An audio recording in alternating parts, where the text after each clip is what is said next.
ناو مهدی ئیبراهیمە ناسراون بە مهدی مامبراهیم پێشی شێستەکان لە شێستەکان تقریباً نزیکەی 70 ساڵە بی ئەو حەمامە دروست کراوە لەلایەن عاجی سەعید مەلا دروستی کردووە. عاجی سەعید مەلا محەممەد دروستی کردووە. طبعاً پاشی هەنجی بەکرێدایە لە کرێکەش ئەوانەی کە ئیشان لێکردیان مامەلیاز بووە بەڕەحمەت بی باپیرم حاجی ئەحمەدەمین سۆرێ ئەوانە بە شریکی گرتیانەوە. ئەوە بوو پاشی هەنجیش خاڵم ڕەشید سۆرێ ئەوان ئەو گرتووە لە دووبیش هەشتایەکان ئەمە گرتمانەوە لێرانە. نزیکەی 70 ساڵ زیاتر ئەبێ ئەو حەمامە دروست کرایە. ڕواندز دوو عەمامی هەبوون. عەمامی خوارێ بەلەدێ دروستی کرد لە کن باخچەی گشتی ئەو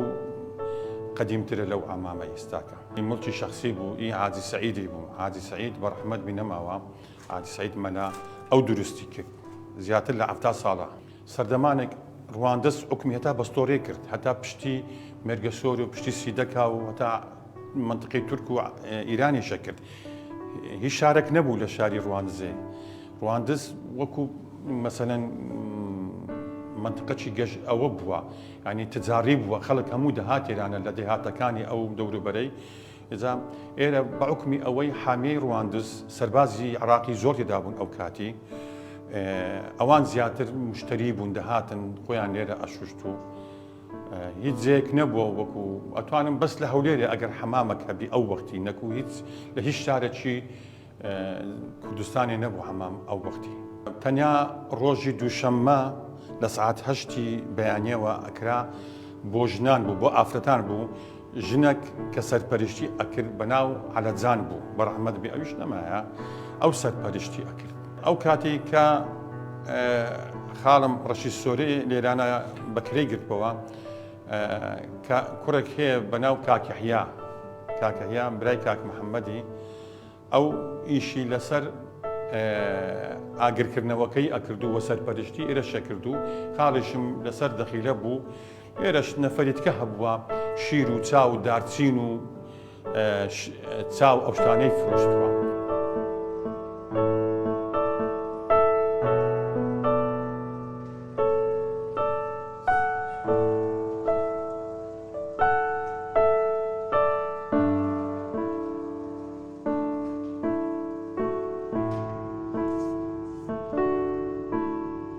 کاک مادی ئەگە بۆمان باس بکە ینی ئەو دۆڵابەی چ بوو ئەو کات لە ئەو دۆڵابانە هەموو کلیلە و قفلی پێوە بوو هەر کەسێک مەلابسی خۆی جلک و بەرجی خۆی دێرە ئەنا کلیلەشی تەبعاً قفلێدا کلیلەکەی لاستیقێک پێوە بوو دەدەستیە گرت کە ئەچۆ پارێ دەگەرە خۆی بردو جلکەکانی خۆی احتیادی لێرە زەمانەت هەبوو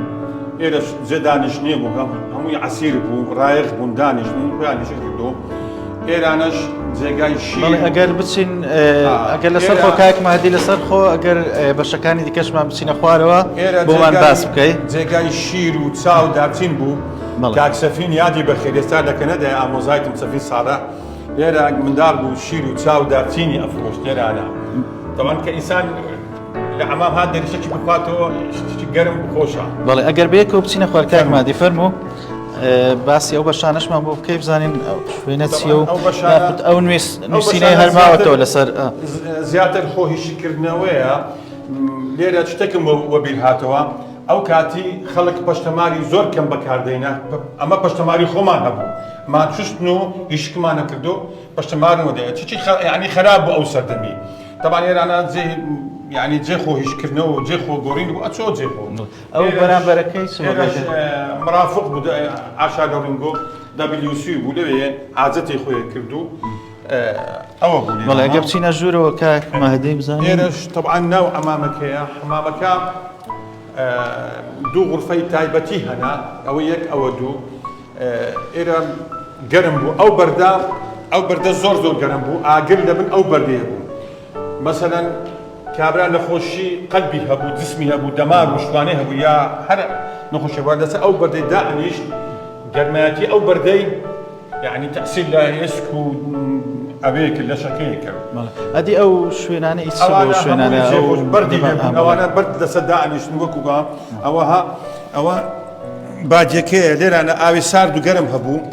خۆی پێشوشت ئەوە جێ هەبوو دوو کەس کوڕ و باوەک یا دوو برالێرانە جێیان نابوو قەرەباڕە بوو لەبەرەوەی سەربازی عێراقی ئەوەی لە حامیەی بەزابتەوە بە هەمووە دەهات نێرا و زۆر خەڵکی بێگانە زۆر هاتەوە ئیرانە مەسەلەن هونەرمەندەکان گەورەکان لە شوێنەکانی دیکەش خەڵک بەرێ وەڵا تەمان ئەو وەختی ئەمام کەم بوو بەڕاستی خەڵک لە ڕووی ڕۆشنبیری و پێشکەوتنی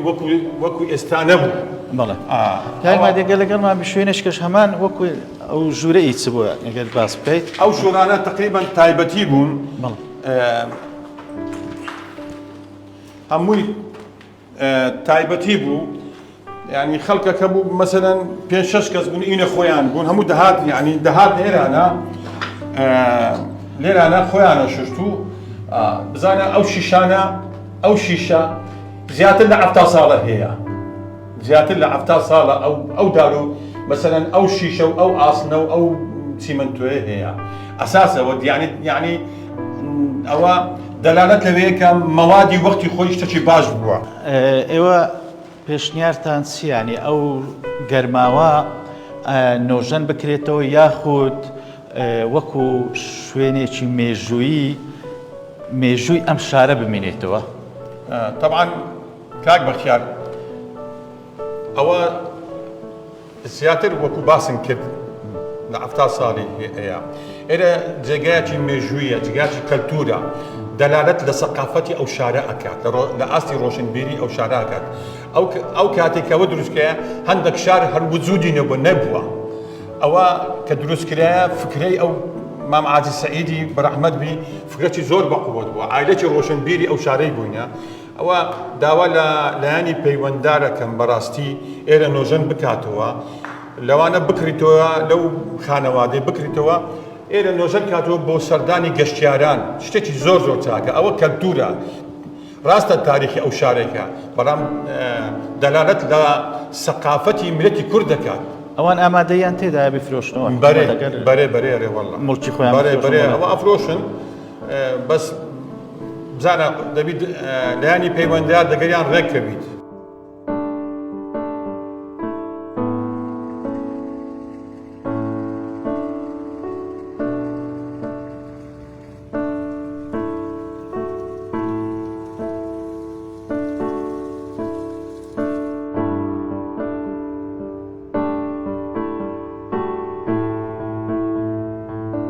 چۆن ئەتو خزمەتی ئەو شارە و وڵاتی خۆتەکەی منش هەروە